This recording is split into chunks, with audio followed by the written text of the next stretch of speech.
நீர் செய்ய நினைத்தது தடைபடாது. பிரியமானவர்களே, இந்த வசனத்தை நாம் யோபு 42:2 பார்க்க முடியும்.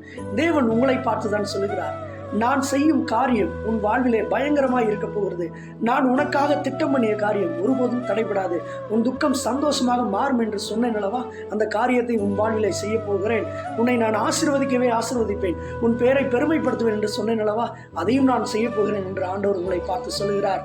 உங்களை அவர் நீதியின் பாதையிலே நித்தமும் நடத்தி அவர் உங்களை பரலோக ராஜ்யத்தின் பிள்ளைகளாக மாற்றுவார். இப்பொழுது இருக்கிற இந்த துக்கம், இந்த பாடுகள், இந்த வேதனைகள் எல்லாம் உங்களை பின்தொடராது. நீங்க கண்டிப்பா வாழ்க்கையில ஒரு பெரிய ஜெயம் பெறுகிற ஒரு நபராக ஆண்டவர் உங்களை மாற்றுவார். ஆண்டவரை விசுவாசியுங்கள். தேவனை விசுவாசிக்கிற எந்த ஜனமும் கெட்டு போனதாக சரித்திரமில்லை. ஆண்டவர் உங்களை மேன்மைப்படுத்தி உங்கள் பெயரை அவர் பிரஸ்தாபப்படுத்துவார். அவருடைய நாமம் வல்லமையுள்ள நாமம். அவரை சொந்த ஜனமாக கொண்ட ஜனங்கள் பாக்கியம் உள்ளது. தேவன் உங்கள் வாழ்விலும் அவர் திட்டமிட்டிருக்கிற காரியத்தை தடுப்பவர் ஒருவரும் இல்லை. நீங்கள் எதிர்பார்த்து கொண்டிருங்கள். அவரது வல்லக்கரம் அநேக நன்மைகளை உங்கள் வாழ்விலை செய்ய போகிறது. May God bless you. Have a nice day.